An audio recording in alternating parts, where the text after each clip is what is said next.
किया गया था ना, इस बात का सारवान जोखिम है कि यदि बालक जन्म लेता है तो वह किसी गंभीर शारीरिक या मानसिक बीमारी से ग्रस्त हो जाएगा। वहीं प्रसन्नता। स्पष्टीकरण वन लिखिए भाई। ये दोनों स्पष्टीकरण भी महत्वपूर्ण है। एक दुराचार वाला बालक और एक आपका सामान्य। लिखिए स्पष्टीकरण वन। यदि गर्भावस्था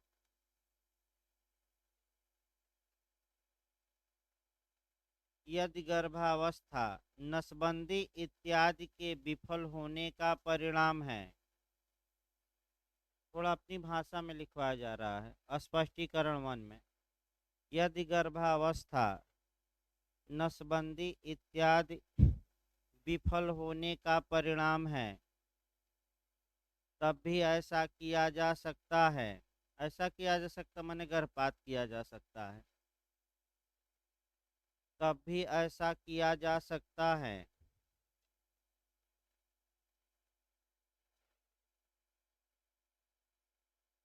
स्पष्टीकरण दो लिखिए। यदि गर्भावस्था दुराचार का परिणाम है, तब भी ऐसा किया जा सकता है। स्पष्टीकरण सेकंड। यदि गर्भावस्था दुराचार का परिणाम है,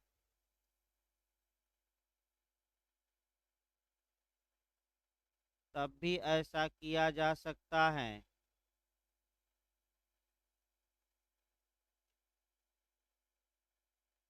अगला लिखिए खंड 2B।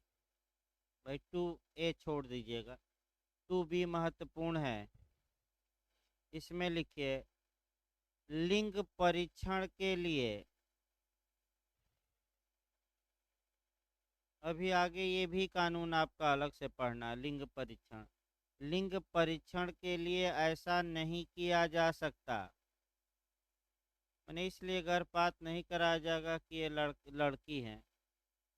लिंग परीक्षण के लिए ऐसा नहीं किया जा सकता।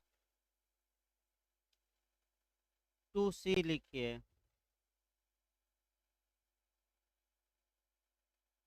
राज्य सरकार चिकित्सा बोर्ड का गठन करेगी। राज्य सरकार चिकित्सा बोर्ड का गठन करेगी।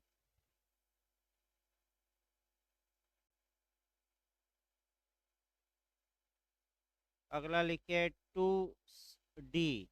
2D पूछ सकता है।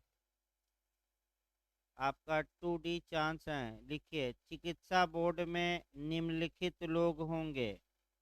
हेडिंग डाल लीजिए तो 2D। चिकित्सा बोर्ड में मैंने धारा 3 2D ऐसे लिखना है। धारा 3 चल रहे हैं। चिकित्सा बोर्ड में निम्नलिखित व्यक्ति होंगे।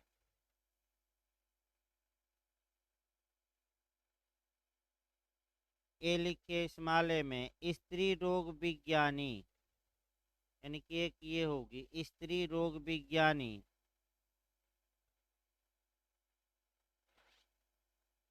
स्मॉल बी में लिखिए बाल रोग विज्ञानी।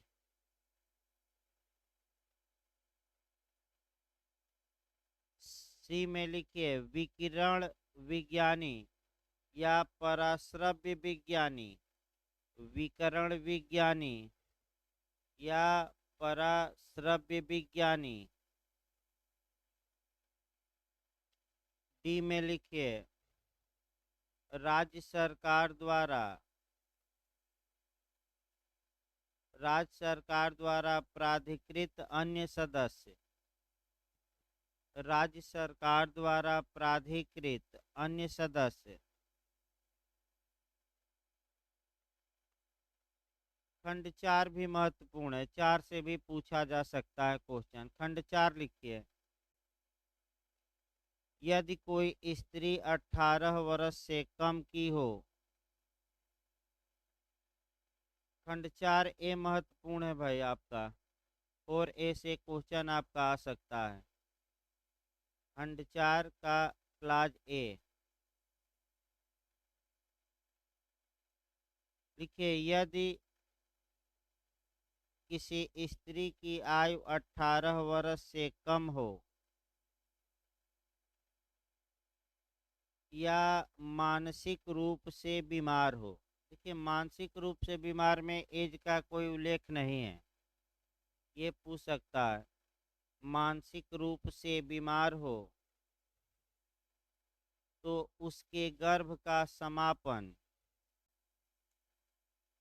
अंडरलाइन कर लीजिएगा ये क्वेश्चन, तो उसके गर्भ का समापन अब पूछ सकता है किस किस सम्मत से या कंसेंट से किया जाएगा, तो उसके संरक्षक की सहमत से किया जाएगा। सहमत लिखित होगी कि मौखिक, ये भी महत्वपूर्ण है, लिखित। यह अच्छे से तैयार रखिएगा, यहाँ से क्वेश्चन बनने का चांस है। वाक्य बोलिए तो फिर एक बार। और उसके गर्भ का समापन उसके संरक्षक की लिखित सम्मत से ही किया जाएगा। उसके संरक्षक की लिखित सम्मत से ही किया जाएगा। पैराग्राफ चेंज करके लिखिए तो, अन्य मामलों में गर्भ का समापन, अन्य मामलों में गर्भ का समापन गर्भवती स्त्री की सम्मत से किया जाएगा। गर्भवती स्त्री की सम्मत से किया जाएगा।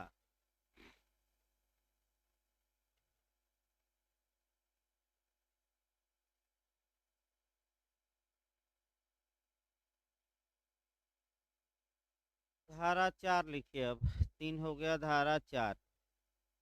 वह स्थान जहां गर्भ समाप्त किया जा सकेगा, हेडिंग डालिए, वह स्थान जहां गर्भ समाप्त किया जा सकेगा।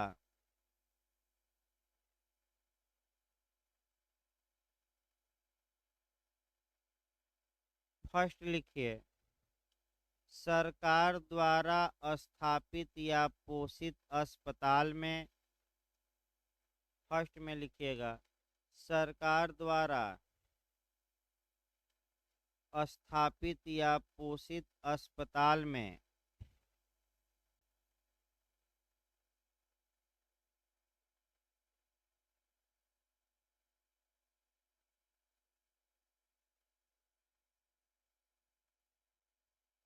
सेकंड लिखिए, जिला स्तर समिति द्वारा अनुमोदित स्थान में। जिला स्तर समिति द्वारा अनुमोदित स्थान में।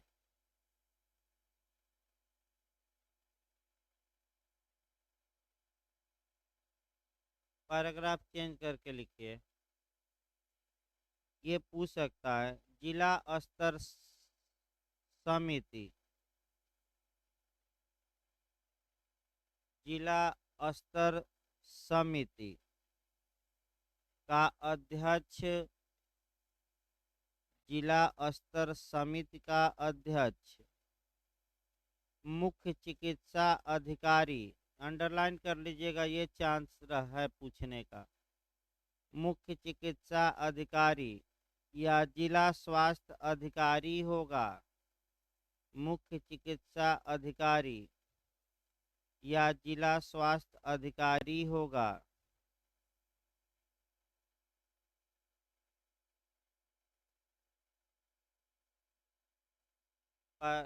इस समिति में अध्यक्ष सहित, ये भी पूछ सकता है क्वेश्चन, अंडरलाइन कर लीजिएगा जो अगला लाइन है। इस समिति में अध्यक्ष सहित कम से कम 3 लोग तथा अधिकतम 5 लोग हो सकेंगे। इस समिति में अध्यक्ष सहित मैं लिखवा रहा हूँ, छोड़कर नहीं, सहित मतलब इनको ऐड करते हुए। इस समिति में अध्यक्ष सहित कम से कम 3 और अधिकतम 5 लोग हो सकते हैं।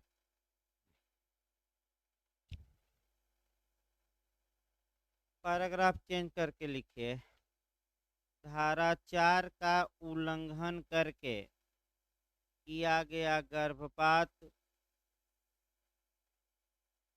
धारा 4 का उल्लंघन करके किया गया गर्भपात धारा 5 के तहत दंडनीय है। धारा 4 का माने भिन्न स्थान पर किया जाए तो धारा 4 का उल्लंघन करके किया गया गर्भपात धारा 5 के तहत दंडनीय है। दंड की मात्रा में बताया था, कम से कम 2 वर्ष और अधिकतम 7 वर्ष। लिखिए, दंड कम से कम 2 वर्ष, अधिकतम 7 वर्ष। शॉर्टकट में लिखिएगा, कम से कम 2 वर्ष, अधिकतम 7 ईयर्स। अब लिखिए धारा 5। 4 से भी क्वेश्चन बनने का चांस है। धारा 5 भी अच्छे से तैयार रखिएगा, दंड की मात्राएं सब बताई जाएंगी। लिखिए धारा 5, हेडिंग डालिए, धारा 3 और 4 कब लागू न होंगी। हेडिंग डाल लीजिए, धारा 3 और 4 कब लागू न होंगी।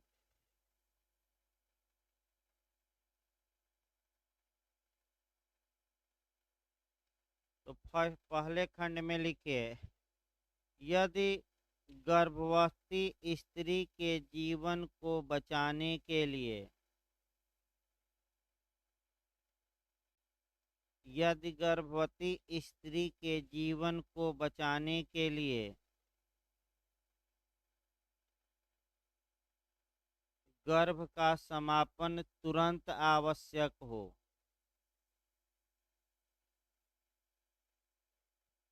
गर्भ का समापन तुरंत आवश्यक हो,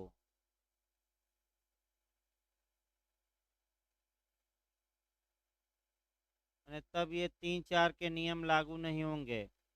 यानी कि वहीं लिख लीजिए एक लाइन और, यह धारा, यह खंड लिखिएगा, यह खंड आईपीसी की धारा 312, 313 तथा 81 से मिलता जुलता है। आईपीसी की धारा 312, 313, 312, 313 तथा 81 से मिलता जुलता है।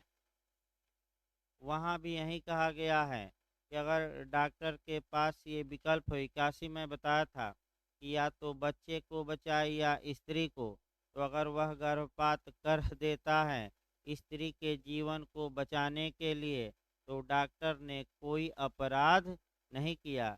यही बात आपका आईपीसी की धारा हमने बताया था 81 में, और यही बात शुद्ध रूप से लिखी गई है धारा 5 के किस क्लाज में, 1 में।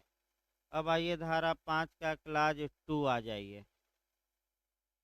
धारा 5 का क्लाज 2 देखिए, लिखिए, धारा 3 का उल्लंघन करने पर दंड। क्लाज 2 में चल रहा है, क्लाज वाइज पढ़िएगा। धारा 3 का उल्लंघन करने पर दंड, अर्थात यदि किसी गर्भ का समापन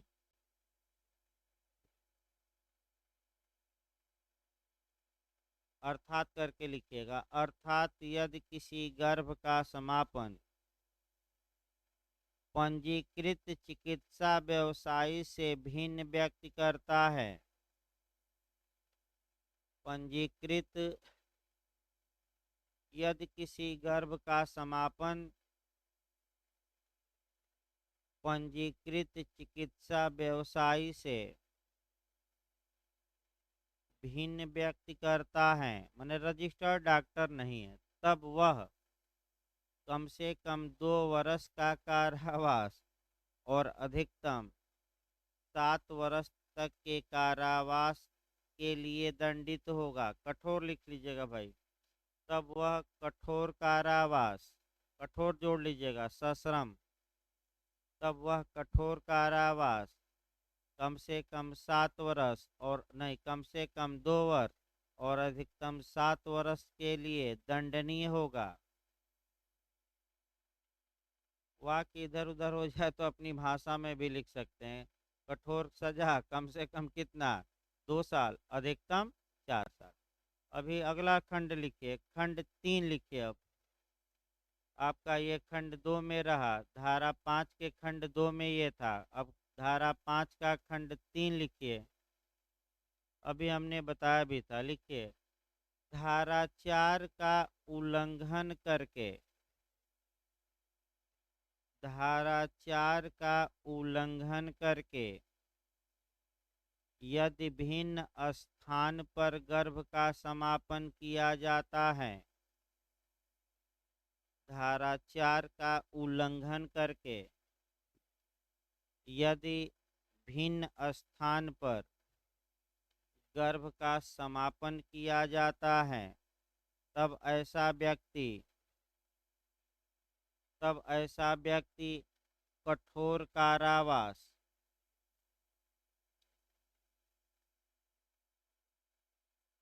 तब ऐसा व्यक्ति, देखिए कौन है बाहर,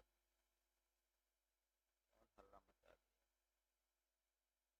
तब ऐसा व्यक्ति कठोर कारावास जिसकी अवधि 2 वर्ष से कम की नहीं होगी,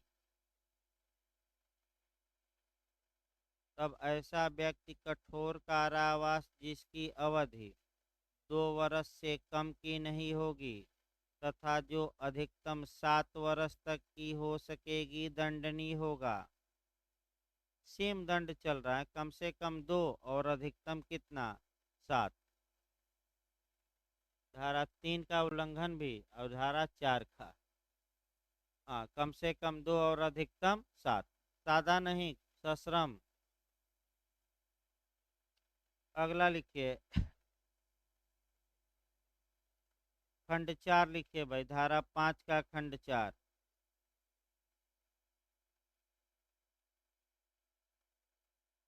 लिखिए, इस धारा में, पहले तो सिद्धांत लिखिए, इस धारा में, इस खंड लिखिएगा भाई, धारा नहीं, इस खंड में, खंड लिखिए, इस खंड में प्रतिनिधिक दायित्व का सिद्धांत समाहित किया गया है।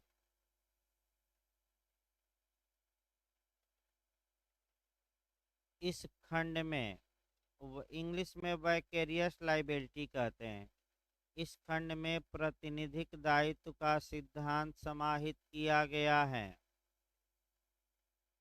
इसको वाइकेरियस लाइबिलिटी कहते हैं। आईपीसी से एक क्वेश्चन बनता है, मैं केस लिखवा दे रहा हूँ यहीं पर एक कोरिलेट करके। यह सिद्धांत सर्वप्रथम आर बनाम हिगिंस, याद रखिएगा, यह सिद्धांत सर्वप्रथम, कई बार ये क्वेश्चन रिपीट किया है, आर बनाम हिगिंस 1730, सन लिखेंगे तो लिख सकते हैं 1730, आर बनाम हिगिंस 1730 के बाद में प्रतिपादित किया गया। पहले सिद्धांत लिख लीजिए तब बेरक लिख, के बाद में प्रतिपादित किया गया। आईपीसी की धारा, ये भी बहुत चांस रहता है क्वेश्चन बनने का। आईपीसी की धारा 154, 155 तथा 156 में, जरूर याद करके जाइएगा। 3 धाराएं कौन कौन, 154, 155, 156, लिखिए।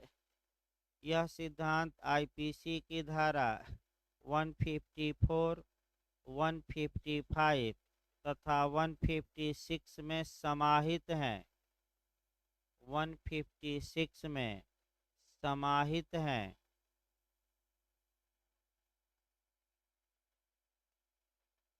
पैराग्राफ चेंज करके लिखिए,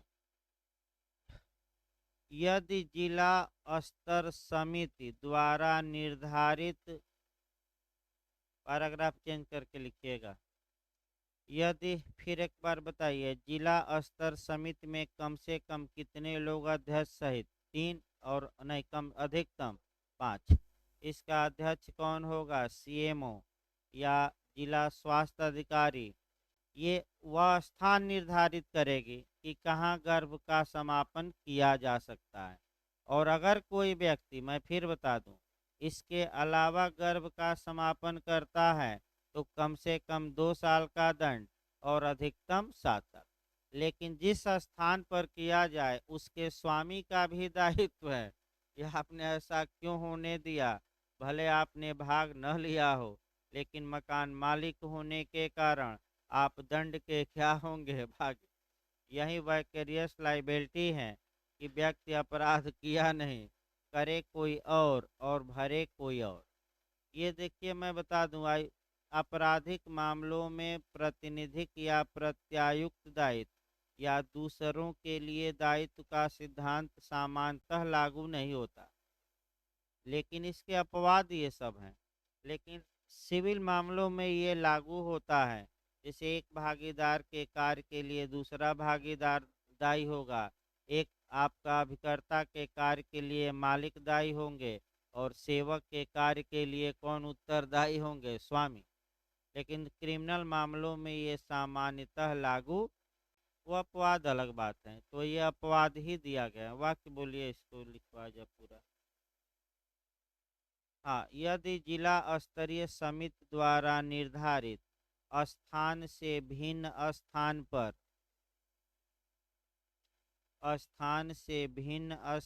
पर गर्भ का समापन किया जाए, यानी कि गर्भपात किया जाए, गर्भ का समापन किया जाए,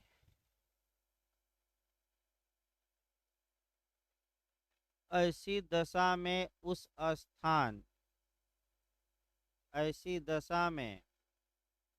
स्थान का भार साधक अधिकारी, माने स्वामी लिखिएगा, उस स्थान का स्वामी, माने उस स्थान का स्वामी दंड का भागी होगा। दंड का भागी होगा। दंड की मात्रा सेम चलेगी। कठोर कारावास कम से कम 2 वर्ष और अधिकतम 7 वर्ष। लिख लीजिए तो, कठोर कारावास कम से कम 2 वर्ष और अधिकतम 7 वर्ष। यानी कि तीनों प्रावधानों में दंड की मात्रा समान है, कम से कम 2 और अधिकतम कितना है? 7। अगला लिखिए आपका धारा 5A, स्त्री की निजता का संरक्षण, प्राइवेसी या एकांतता। यहाँ से भी क्वेश्चन बन सकता है। स्त्री की निजता का संरक्षण, लिखिए पैराग्राफ चेंज करके।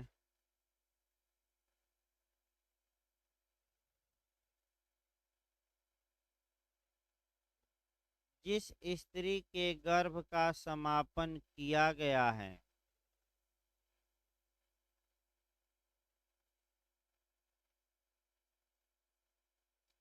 जिस स्त्री के गर्भ का समापन किया गया है, सामान्यतः डॉक्टर उसकी पहचान प्रकट नहीं करेंगे। सामान्यतः इसे मैं लिए लिखवाया कि इसके अपवाद हैं। सामान्यतः डॉक्टर उसकी पहचान प्रकट नहीं करेंगे।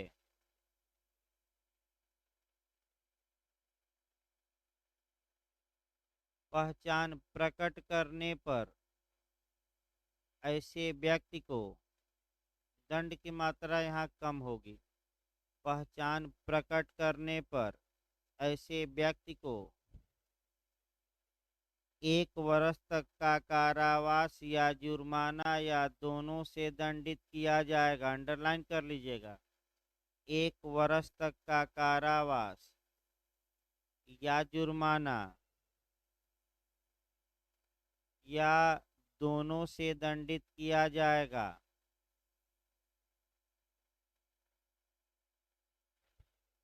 इसका कोरिलेशन भी आपका ज़्यादा डिटेल में बताया गया था। 1-2 धाराएं मैं जुड़वा दे रहा हूँ, पूरा लिखवाना संभव नहीं है। आईपीसी की एक धारा आईपीसी की कम से कम 2 धारा आप ऐड करेंगे, आपका एक 509 और दूसरा 228A। 2 धारा कम से कम लिखिए। लिखिए उसको। आईपीसी की धारा 509 के तहत कोरिलेट कर लीजिए। आईपीसी की धारा 509 के तहत 509 के तहत किसी स्त्री की एकांतता को भंग करना दंडनीय बनाया गया है। किसी स्त्री की एकांतता को भंग करना दंडनीय बनाया गया है। याद रखिएगा कौन सा सेक्शन है, 509। अगला लिखिए। आईपीसी की धारा 228 ए, कैपिटल ए लिखिएगा। आईपीसी की धारा 228 ए के तहत दुराचार की शिकार महिला यानी कि पीड़िता की पहचान, ऐसे लिखिए, पीड़िता की पहचान के प्रकटीकरण पर रोक लगाई गई है। पीड़िता की पहचान के प्रकटीकरण पर रोक लगाई गई है।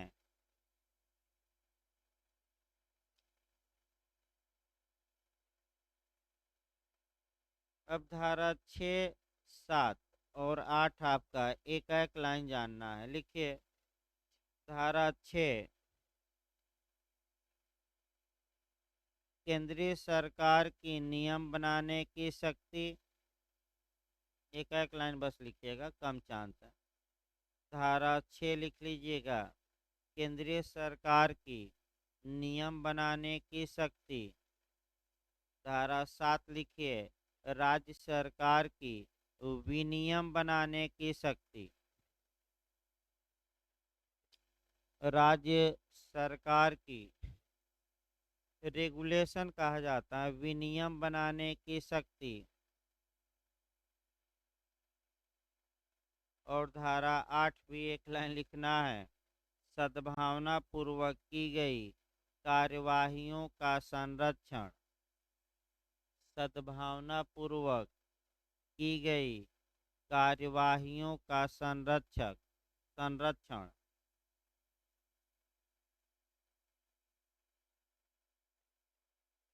यानी कि अगर डॉक्टर ने सद्भावना पूर्वक कार्य किया है तो क्या डॉक्टर के खिलाफ इसके लिए मुकदमा या सिविल या क्रिमिनल सूट चलाया जा सकता है कि नहीं?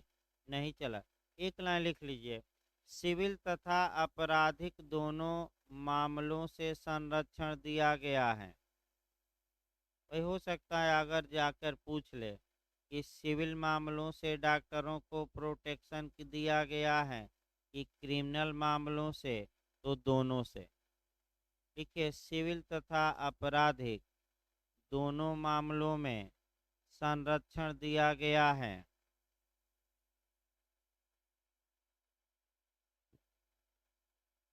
इस प्रकार ये कानून भी आपका समाप्त हुआ। आइए आपका अब लिखना बंद करिए, लेक्चर सुनिए। और छोटा कानून है 1-2 दिन का, वो पहले पढ़ाया जाए। देखिए आपका जो छोटा आपका कानून है वह आपका स्त्रियों को गलत रूप में पेश करना। अभी कानून ना जानिए, पहले भूमिका जानिए, उसके बाद से कानून का नाम और प्रवर्तन तिथि। फिर एक बार याद रखिए, 3 कानून समाप्त हो गए। तीनों की प्रवर्तन तिथि कम से कम जरूर याद रखिए। एक क्वेश्चन बनने का या 2 क्वेश्चन चांस रहता है पूरा। डावरी एक्ट आपका लागू हुआ, फिर याद किए रहेगा 1 जुलाई 1961 को। पास्को एक्ट लागू हुआ 14 नवंबर 2012 को। और यह कानून जो गर्भ का समापन अधिनियम था 1 अप्रैल आपका 1972 को। 1-2 लोग पूछ रहे थे सोशल मीडिया पर भी, जबकि ये तो 2 दिन पहले ही, मैं कल ही बताया था कि ये कब से अप्लाई हुआ। अब चौथा कानून हम शुरू करने के पहले आपका भूमिका देखिए। देखिए, जो कानून हम शुरू करने जा रहे हैं वह उस कानून का महत्वपूर्ण उद्देश्य ये है कि जो महिलाएं हैं, स्त्रियां हैं, उनका चित्रण यानी कि उनको गलत तरीके से आपका समाज में सोशल मीडिया पर या प्रचार में प्रस्तुत न किया जाए। यानी कि गलत तरीके से उनका फ़ोटो न छापा जाए, गलत तरीके से मीडिया में न पेश किया जाए। लेबल लगा रहे हैं कहीं आपका, कह सकते हैं कि कपड़ों पर या किसी पर, आपका टीना पर या किसी डिब्बे पर, तो लेबल भी आपका अशिष्ट न हो, यानी कि स्त्री के सम्मान के विरुद्ध न हो। इसलिए एक अलग से कानून भारत की संसद ने बना दिया है, और अगर कोई व्यक्ति ऐसा करता है तो वह दंड का भागी होगा। बस ये है कि जो आपका दंड की मात्रा है थोड़ा कम है, तो सबसे पहले आपका जो शुरुआत करना है, आपका लिंग या जेंडर के विभेद को रोकना है और इस कानून का सपोर्ट करवाना है। देखिए, शुरुआती दौर से भारतीय संविधान के अनुच्छेद 14 में समता का अधिकार दिया गया है, और आपका समता का अधिकार सबसे व्यापक क्षेत्र में लागू होता है, ये भी याद रखिए। और अनुच्छेद 14 के ही विशिष्ट रूप, यानी कि 14 बाप हैं, तो इसकी औलादें कौन है? आपका 15, 16, 17, 18। एक बार क्वेश्चन बना है कि विस्तृत क्षेत्र में कौन सा अनुच्छेद लागू होता है, तो सबसे ज़्यादा विस्तृत एरिया किस आपका है? 14 का। अनुच्छेद 14 राइट टू इक्वलिटी को प्रोटेक्ट करता है, समता का सामान्य नियम बताता है, लेकिन ये भी अनुमति देता है कि अगर व्यक्तियों की हैसियत भिन्न भिन्न हो तो उनके बीच असमता का व्यवहार किया जा सकता है, विभेद किया जा सकता है। बहुत कंसेप्चुअल क्वेश्चन आपका बना है। विभेद की अनुमति कौन सा अनुच्छेद देता है? आपका 14। यानी कि समता का व्यवहार समानों के साथ किया जाएगा कि असमानों के साथ? समानों के साथ। और 15, 16, 17, 18 जो है, अगर हैसियत या स्टेटस या स्तर असमान है तो उनके साथ असमान व्यवहार किया जा सकता है। ये पहला नियम। यानी कि समता के अधिकार में ये भी शामिल है कि आपका लिंग के आधार पर भी विभेद को क्या किया जाए? रोका जाए। इसके लिए अब अनुच्छेद 15 से शुरू करना है। अनुच्छेद 15 में 5 आधार दिए गए हैं, जिन पर आपका राज्य सरकारी सेवाओं से भिन्न मामलों में विभेद या आपका असमानता नहीं बरतेगा। उसमें एक आपका आधार जेंडर भी है, लिंग भी है। यानी कि लिंग के आधार पर विभेद को अनुच्छेद 15 भी रोकता है, लेकिन इस कानून को सपोर्ट कराइएगा आर्टिकल 15 के क्लॉज 3 से। मैं फिर बता दूं, पास्को एक्ट का भी आधार था अनुच्छेद 15 का क्लॉज 3, और इस कानून का भी आधार है अनुच्छेद 15 का कौन सा? क्लॉज 3। एक नियम बना लीजिए, अगर बालकों या महिलाओं के लिए अलग कानून बना हो और उसका कॉन्स्टिट्यूशनल बेस पूछ ले, तो 99% ये चांस है कि आर्टिकल 15 का कौन सा क्लास सही होगा? 3। तो आखिर आर्टिकल 15 का क्लास 3 कहता क्या है? देखिए, राज्य यदि चाहें तो बालकों और स्त्रियों के लिए स्पेशल प्रोविजन या विशेष प्रावधान कर सकता है। यानी कि आपका रिजर्वेशन दे सकता है, पंचायत इत्यादि में उनकी सीटें आरक्षित की जा सकती हैं। फिर आपका स्त्रियों के लिए, बालकों के लिए अलग कानून बनाया जा सकता है। यदि स्त्रियों के लिए अलग कानून बनाया गया है तो आपका वह वैध होगा। लिंग के आधार पर भले विभेद करता हो तो किस अनुच्छेद के तहत वैधता प्रदान की गई है? 15 के किस क्लाज के तहत? 3। जैसे कि आप इसके बाद डोमेस्टिक वायलेंस ही उठाया जाएगा, 3 दिन में वो भी समाप्त हो जाएगा। बड़ा बड़ा कानून अब, यानी कि जो घरेलू हिंसा से महिलाओं का संरक्षण अधिनियम है, इसका भी कॉन्स्टिट्यूशनल बेस आपका जो रहेगा आर्टिकल 15 का कौन सा रहेगा? 3। क्योंकि राज्य चाहें तो सरकारी नौकरी से भिन्न सभी मामलों में बालकों और स्त्रियों के लिए स्पेशल कानून बना सकता है, स्पेशल प्रोविजन कर सकता है। जैसे कि प्रधान पीएम ने भी घोषणा की, लगातार आपका 56 इंची सीना दिखाकर कह रहे हैं कि मैंने महिलाओं को अधिकार दिया। तो जो आवास योजना चल रही है वह पुरुषों के नाम पर नहीं, घर किसके नाम पर अलाट हो रहे हैं। तो क्या ये किया जा सकता है कि नहीं? ये सरकारी नौकरी से भिन्न नीति है। तो सरकारी नौकरी से भिन्न जितने भी मामले आएंगे, अगर बालक या स्त्रियों को अलग हैसियत प्रदान की जा रही है, तो सभी मामले किस आर्टिकल से गवर्न होंगे? सामान्यतः 15 के क्लास 3, क्योंकि राज्य को ये क्या है? पावर। तो चूंकि ये कानून भी बना है और स्त्रियों को समाज में सम्मान पूर्वक पेश किया जाए, अशिष्टता या असम्मान पूर्वक न पेश किया जाए, तो इस कानून को बनाने का उद्देश्य ये है कि माने आपका संवैधानिक आधार है वैधता का अनुच्छेद 15 का कौन सा? क्लास 3। क्योंकि राज्य चाहे तो ऐसा कर सकता है। अगला नियम देखिए, अनुच्छेद 16 भी काफी महत्वपूर्ण है कि सरकारी नौकरियों में आपका 7 आधार दिए गए हैं, उसमें लिंग भी है कि विभेद राज्य नहीं करेगा।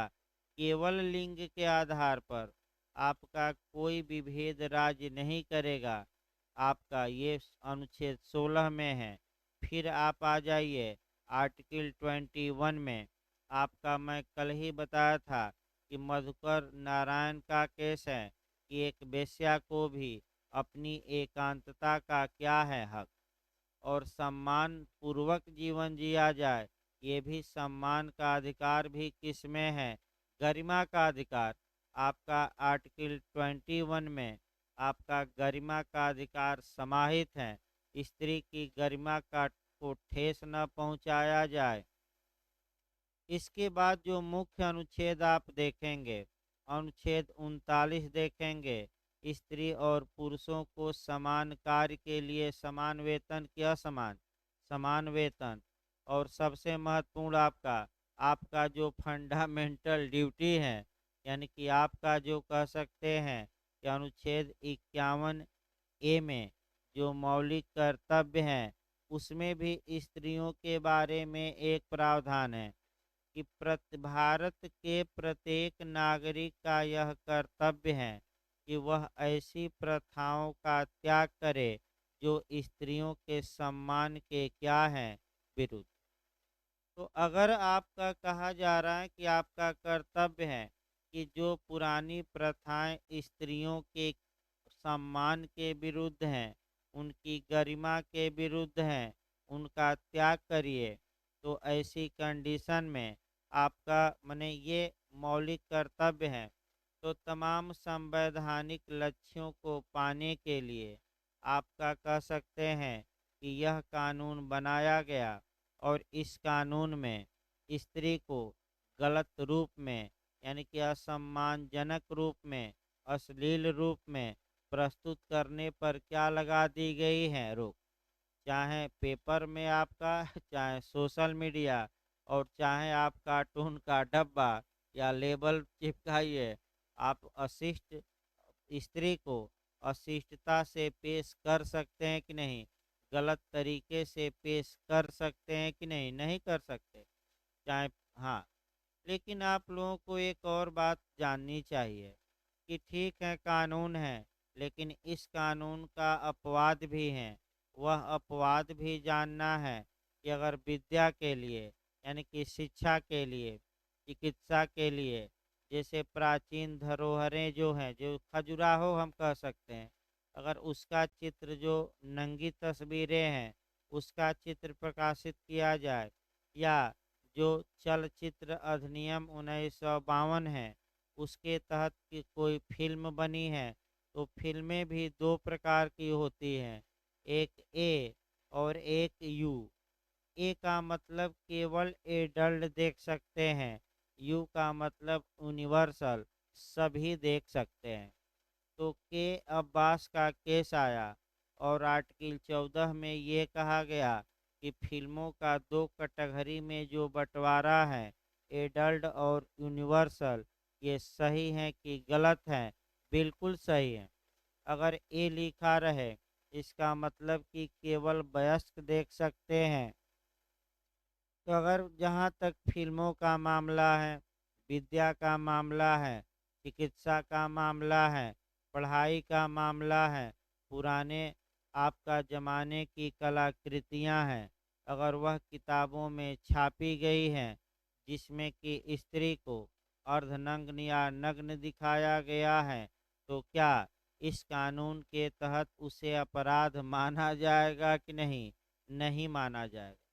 यानी कि कानून बना है लेकिन इसके कुछ क्या है, अपवाद। अब यही आपका जो कानून है, आपका कह सकते हैं कि मुख्य उद्देश्य यही है। हाँ, अश्लीलता पर भी इसको थोड़ा बहुत हम कोरिलेट कर सकते हैं। और जो अश्लीलता है आपका, फिर एक बार देखिए, थोड़ा बहुत अश्लीलता से भी कोरिलेट किया जा सकता है कि महिलाओं को अश्लील रूप में सोशल मीडिया या इत्यादि पर न दिखाया जाए, न ही आपका लेबल लगाया जाए किसी एजेंसी द्वारा, या न ही पैकेट पर लेबल लगाया जाए, न ही कोई आपका दृश्य रूपण किया जाए। जैसे कि इस समय आपका तमाम टेक्नोलॉजी विकसित हो गई है, इधर प्रकाश दिया जा रहा है और उधर चलचित्र यानी कि कार्टून क्या हो रहे हैं, चल जा रहे हैं।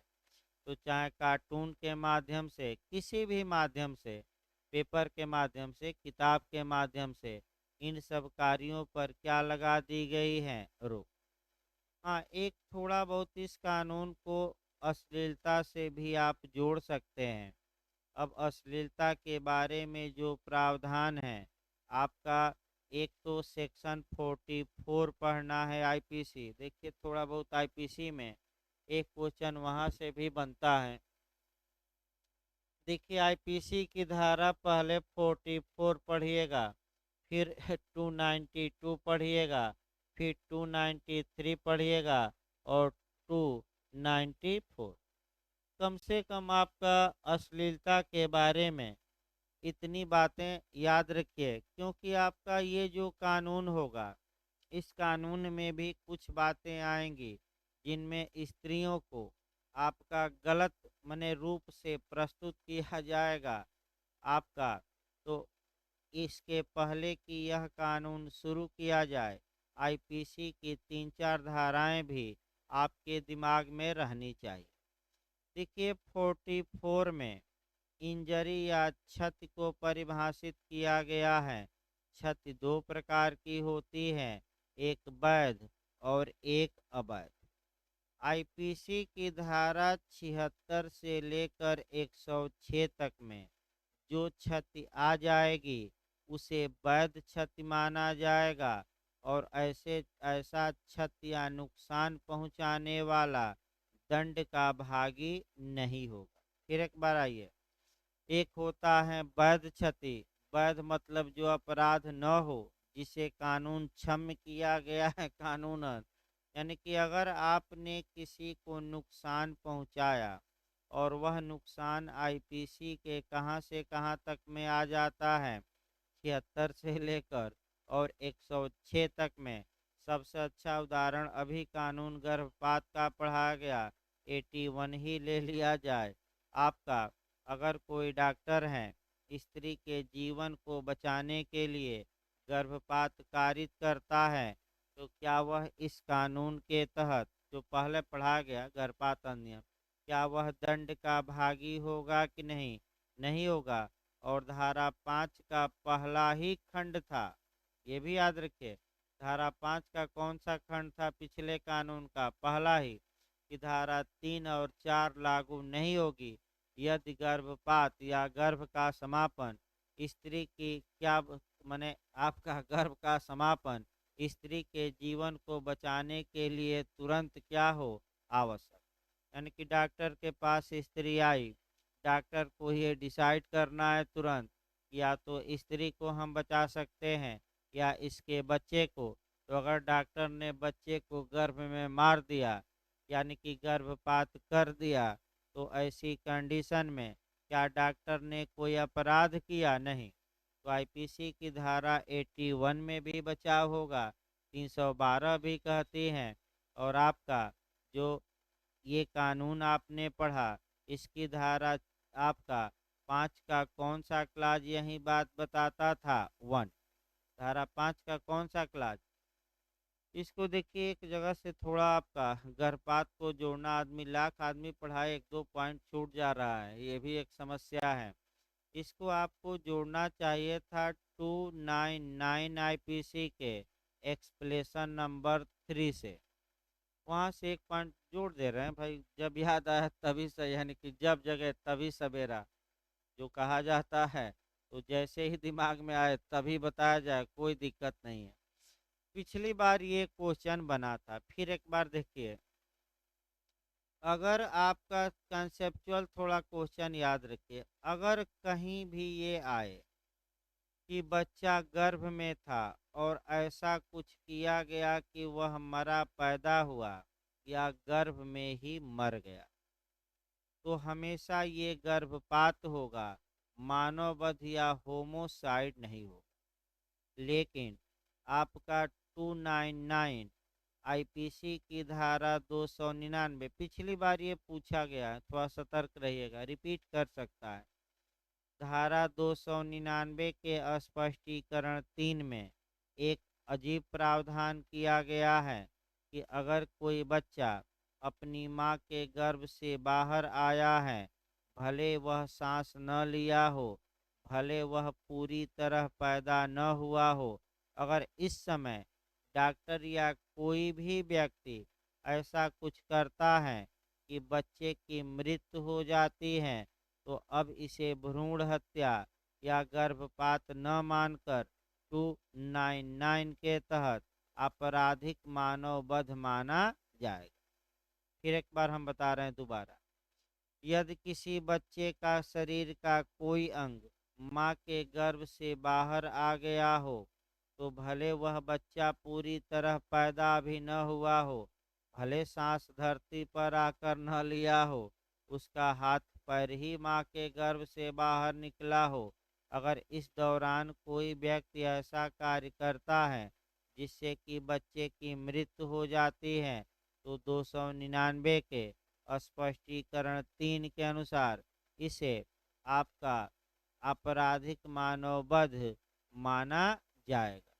ये याद रखिए, गर्भपात नहीं, लेकिन हमेशा याद रखिए, जहाँ भी अगर गर्भ में आए बच्चा मर गया या मार दिया गया या ऐसा कुछ किया गया कि मरा पैदा हो, तो उसे आपराधिक मानववध में कवर न कराइएगा, वो हमेशा क्या माना जाएगा? गर्भपात। और आपका 312 से 318 आईपीसी में है। फिर एक बार बैक हो या अश्लीलता पर आ जाए। देखिए, सबसे पहले हम 44 बता रहे थे। आपका क्षति दो प्रकार की होती है, एक वैध क्षति। वैध क्षति क्षति तो होती है, लेकिन कानून उसे नुकसान या क्षति नहीं मानता। इसका उत्तम उदाहरण आईपीसी की धारा 76 से लेकर 106 तक है। दूसरा क्षति होती है अवैध। अवैध का मतलब जिसे अपराध माना गया है। और आपका और क्षति अवैध रूप से चार चीजों की हो सकती है। एक मन को क्षति, दूसरा शरीर को, तीसरा संपत्ति को और चौथा ख्याति को। तो क्षति में कौन कौन सी क्षतियां शामिल हैं? मन को क्षति, शरीर को क्षति, संपत्ति को क्षति, ख्याति को क्षति। उपर्युक्त सभी वैध रूप से क्षतिकारित की गई हो कि अवैध रूप से अवैध, क्योंकि वैध क्षम्य है। अब आइए, जहाँ तक आपका मन को क्षति है, तो जो ये अश्लीलता होती है, ये आपका मन पर प्रभाव डालती हैं, न कि शरीर पर, न कि संपत्ति पर, न कि ख्याति पर। ये भी याद रखिए, किस पर डालती हैं? मन पर। अतः ऐसी दशा में आपका अश्लील अश्लील बातों को प्रकाशित या अश्लील बातों को प्रकाशित करना आपका दंडनीय बनाया गया है। तो अब 292 आ जाइए। अश्लीलता किस धारा में दंडनीय है? तो आईपीसी की धारा 292। तीन केस मैं बताया था, जरूर याद रखिएगा। अश्लीलता किस पर प्रभाव डालती है, किसके विरुद्ध अपराध है? संपत्ति, ख्याति कि मन के विरुद्ध? चार ऑप्शन दे सकता है। यानी कि मन की भावनाओं को बुरी बनाती है। इसमें तीन केस जरूर याद रखिएगा। पिछली बार उत्तराखंड में यहाँ से एक क्वेश्चन बना था कि किस केस में सर्वप्रथम अश्लीलता को अपराध घोषित किया गया? तो आर बनाम कर्ल का केस है। याद करिए, अब कौन सा केस? आर बनाम कर्ल का केस है। किस केस में अश्लीलता को परिभाषित किया गया? हिकलिन का वाद। कौन सा है? हिकलिन। तो उत्तराखंड ऐसे क्वेश्चन नहीं बनाया कि हिकलिन का वाद किस धारा से संबंधित है। चार धाराएं दिया था, उसमें एक धारा 292 भी थी। तो हिकलिन का वाद किस धारा से संबंधित है पूछ ले? 292। जो यूपी एपीओ ने बनाया कि अगर तरुण को अश्लील वस्तुएं इत्यादि देते हैं तो 293 लागू होगी। एज पूछा गया था कि आईपीसी की धारा 293 के तहत तरुण किसे माना जाएगा? तो एज याद रखिएगा, जिसकी एज कितना से कम हो? 20 ईयर से क्या हो? कम। 18 न मार दीजिएगा, 16 21। चार ऑप्शन देगा, जिसकी एज 20 से क्या हो? ये एपीओ में आ चुका है क्वेश्चन। इसके बाद आपका सार्वजनिक स्थान पर अश्लील गाने, अश्लील कार्य करते हैं तो अगली धारा 294 बनी है। तो सार्वजनिक स्थान पर अश्लील कार्य, अश्लील ध्वनि, अश्लील गाने इत्यादि के लिए कहाँ दंड का प्रावधान है? 294। अब आइए कानून शुरू किया जाए, जो हमें, यानी कि कुल मिलाकर आप एक लाइन ये याद रखिए कि इस कानून का जो मुख्य उद्देश्य ये है कि आपका स्त्रियों को आपका समाज में अशिष्ट रूप से, घृणाजनक रूप से या आपका गलत रूप से पेश करने पर क्या लगा देना? रोक। और जो कोई ऐसा करेगा वह दंड का क्या होगा? भाग। अब आइए कानून का देखा जाए। हेडिंग डाल लीजिए, तो लिखवाते भी रह जाए, छोटा कानून है। हेडिंग डालिए, the indecent representation of women provision act 1986। Hindi में लिखिए, स्त्री अशिष्ट रूपण। रूपण मैंने प्रस्तुत करना, अशिष्ट मैंने गलत तरीके से। हेडिंग डाल लीजिए, स्त्री अशिष्ट रूपण प्रतिषेध, पोस्ट में प्रतिषेध रहेगा, प्रतिषेध अधिनियम 1986। पहले कुछ सामान्य बातें पढ़ी जाती हैं आपका इस कानून का। तो इस कानून की जो सामान्य बातें सात आठ हैं, हो सकता है वहाँ से भी क्वेश्चन बनने का चांस रहता है। देखिए एक बार फिर, स्त्री अशिष्ट रूपण माने गलत तरीके से प्रस्तुति, रिप्रेजेंटेशन करना। पोस्ट में प्रतिषेध माने प्रोविजन, यानी कि रोका गया है, रोकने के लिए। अधिनियम 1986, यानी कि 1986। इसमें जो आपको पढ़ना है, सबसे पहले आइए आपका इस कानून का संवैधानिक आधार लिखिए पहले। तो इस कानून का संवैधानिक आधार, एरो बनाकर लिखते रहे नीचे। इस कानून का संवैधानिक आधार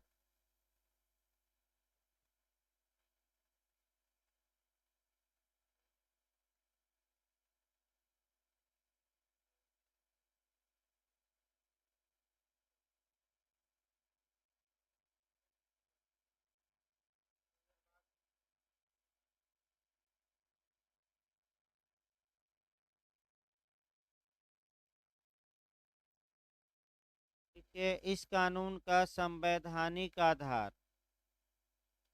आर्टिकल 15 का क्लाज 3 है, अनुच्छेद 15 का खंड 3 है, जिसमें राज्य को यह शक्ति दी गई है कि जिसमें राज्य को यह शक्ति दी गई है कि वह स्त्रियों तथा बालकों के लिए विशेष प्रावधान कर सकता है। वह स्त्रियों तथा बालकों के लिए विशेष प्रावधान कर सकता है।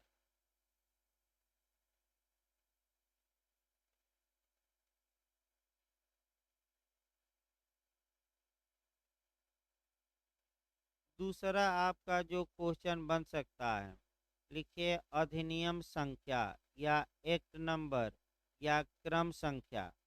तो इस कानून की जो क्रम संख्या है या क्रमांक कहिए, एक्ट नंबर, सीरियल नंबर, वह 60 है, यानी कि 60 है, 60। तो अधिनियम संख्या लिखिए, या इसको क्रम संख्या भी कहते हैं, 60।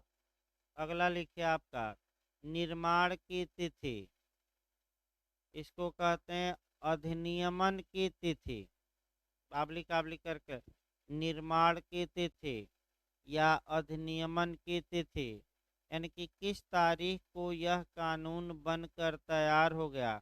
तो मैं लगातार बता रहा हूँ आपको, लगातार आगे बताया जाएगा कि जिस तारीख को राष्ट्रपति अपनी अनुमति क्या किए होंगे प्रदान, वही तारीख कानून के अधिनियमन की या निर्माण या बनने की तारीख होती है। तो फिर एक दो कोरिलेट करिए आपका। तो यूएनओ कब अधिनियमित हुआ, अगर अधिनियमित आ जाए तो आपका बेयर एक्ट में लास्ट में देखेंगे कि 26 जून 1945। 26 जून 1945 को कितने देशों ने साइन किया था? 50। और आपका 51वां देश पोलैंड था, जो 15 अक्टूबर 1945 को साइन किया। आपका अस्तित्व में यूएनओ आ गया, मैंने कार्य करना शुरू किया या अस्तित्व में आ गया आपका 24 अक्टूबर 1945। तो ये 51 कैसे मेंबर माने गए? ओरिजिनल मेंबर, फाउंडर मेंबर, और से अनुच्छेद 3 में। किस अनुच्छेद में? यूएनओ के 3 में। भाई अनुच्छेद पीछे भी याद रखना है। 1 में आपका उद्देश्य, 2 में प्रयोग सिद्धांत, 3 में मूल सदस्य, 4 में नए सदस्य, अनुच्छेद 5 में निलंबन, 6 में निष्कासन, 7 में अंग, 8 में विभेद पर रोक लिंग के आधार पर, 9 में महासभा का गठन। एकदम क्रम से मिलाने के लिए आता है, थोड़ा याद रखिएगा। अगला देखिए आपका, फिर बैक हुआ जब भाई। अब आगे ये जानना है कि जो आपका निर्माण की तिथि होती है, वह प्रत्येक कानून में सामान्यतः मैं बता दूं दाहिने बगल ऊपर लिखी रहती है। लेकिन जो आपका देश के कानून होते हैं या जो विश्व के कानून होते हैं, उनमें ऐसा नहीं पाया जाता कि ऊपर ही दाहिने बगल निर्माण की तिथि लिखी गई हो। तो आखिर कहाँ लिखी जाती है? या तो प्रियम्बल में लिख दी जाती है या कानून के सबसे नीचे लास्ट में। तो अगर आपके पास यूएनओ का चार्टर हो तो आप उसमें देखिए, जब लास्ट आपका अनुच्छेद रहेगा उसके बाद एक तारीख दी गई है कि 26 जून 1945 को इस पर क्या करते हैं 50 राज्य साइन। तो यही तिथि अधिनियमन की यूएनओ की क्या हो गई तिथि। अगर आप कॉन्स्टिट्यूशन देखें, संविधान को देखें, तो संविधान में भी ऊपर बेयर एक्ट में दाहिने बगल नहीं लिखा है। आपका जो हमारा प्रियम्बल है, यानी कि प्रस्तावना या उद्देशिका है, उसमें नीचे लिखा है, और नीचे ये लिखा है कि यह संविधान हम भारत के लोगों द्वारा 26 नवंबर 1949 को आत्मार्पित किया जाता है, अंगीकृत किया जाता है और एक्टेड या अधिनियमित किया जाता है। तो भारत का संविधान किस तारीख को बनकर तैयार हो गया, अधिनियमित कब हुआ, ये ऊपर नहीं लिखा है, प्रियम्बल में नीचे लिखा है। कौन सी वह तारीख है, 26 नवंबर 1949। लेकिन अन्य कानूनों में सामान्यतः दाहिने बगल ही लिखा रहता है। तो इस कानून में भी बैरक में लिखा है निर्माण की तिथि 23 दिसंबर 1986, लिखिए उसको। 23 दिसंबर 1986, 23 दिसंबर 1986। इसके बाद आपका प्रवर्तन तिथि पूछा जाता है, और प्रवर्तन तिथि आपका पूछ सकता है आपका 2 अक्टूबर 1987, लिखिए 2 अक्टूबर 1987। भाई ये क्वेश्चन आ सकता है, प्रवर्तन तिथि या प्रारंभ की तिथि, इन्फोर्समेंट डेट या लागू होने की तारीख कौन सी है, गलत न हो तो 2 अक्टूबर 1987। अब चारों कानून एक साथ फिर एक बार तैयार रखे, जैसे इन्फोर्समेंट डेट आए तो चारों का 7-8 कानून रट्टा होना चाहिए, अब इसमें गलत न हो। ये गलतियां बिल्कुल कंपटीशन से बाहर कर देंगी, ये सामान्य बातें हैं और इसमें गलती का चांस न हो। फिर एक बार हम बता रहे हैं, डावरी एक्ट लागू हुआ 1 जुलाई 1961, पास्को एक्ट लागू हुआ 14 नवंबर 2012। फिर आपका अभी कानून तीसरा बताया गया, गर्भपात नियम लागू हुआ 1 अप्रैल 1972। और आपका मने स्त्री अशिष्ट रूपण अधिनियम 1986 लागू हुआ 2 अक्टूबर आपका 1987। तो आईपीसी कब लागू हुई, 1 जनवरी 1962। सीआरपीसी कब लागू हुई, 1 अप्रैल 1974। सीपीसी कब लागू हुई, 1 जनवरी 1909। एविडेंस और कॉन्टेक्ट कब लागू हुआ, दोनों 1 सितंबर 1872। टीपीए में जाकर क्वेश्चन आपका वहाँ पूछ लिया, उत्तर माने हरियाणा में, तो 1 जुलाई 1882। कम से कम एकदम रट्टा होना चाहिए। चार कानून अब आपका, इसके बाद 5 बचेंगे चौथे के बाद, एक एक करके निपटा ही जा रहा है। इसके बाद अगले लिखिए, प्रवर्तन तिथि हो गया, विस्तार इसके बाद लिखिए, यानी कि विस्तार से भी क्वेश्चन आपका बन सकता है। इस कानून का क्षेत्रीय विस्तार क्या है, तो लिखिए यह कानून संपूर्ण भारत में लागू है। यह कानून संपूर्ण भारत में लागू है।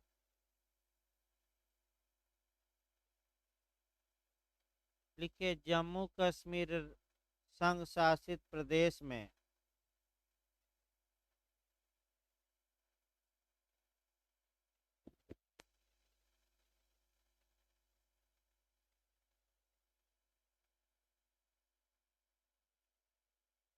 यह कानून संपूर्ण भारत में लागू है।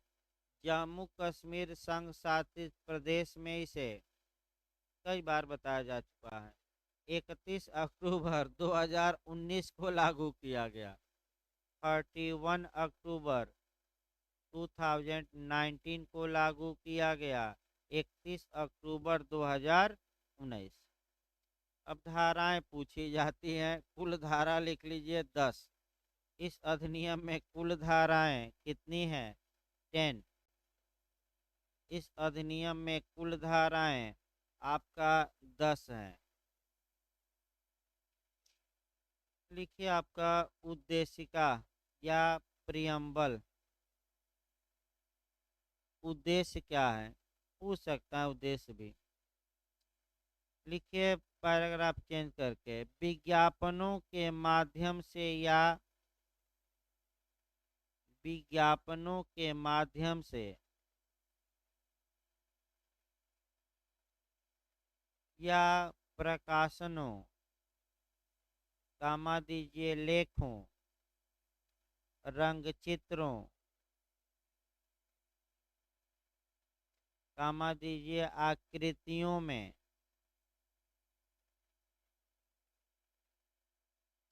या किसी अन्य रीति से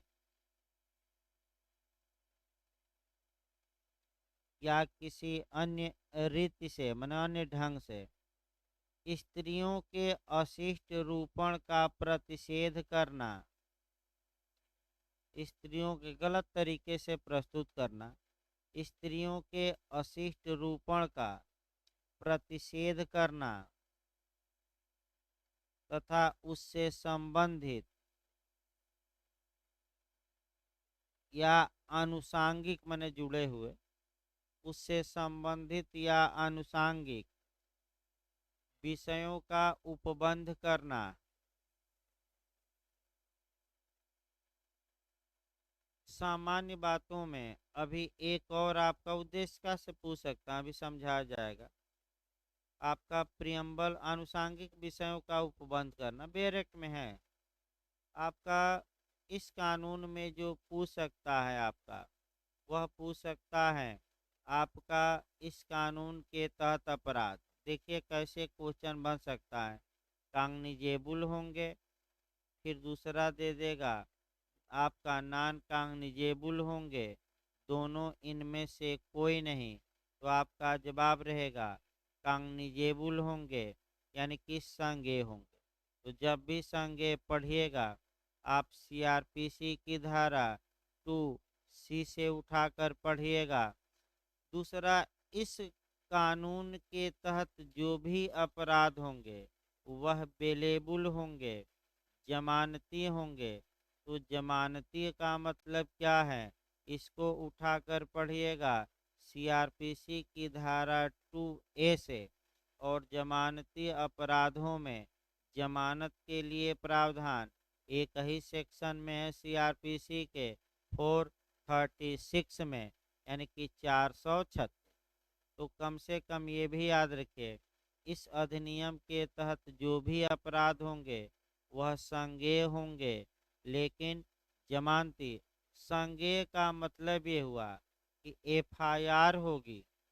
दूसरा मतलब ये हुआ कि पुलिस स्वतः अन्वेषण कर सकेगी। तीसरा मतलब हुआ कि पुलिस वारंट के बिना ऐसे व्यक्तियों को गिरफ्तार कर सकेगी। कम से कम 3 मतलब तो यादें रखे। कौन कौन? पुलिस अपने आप क्या करेगी? अन्वेषण।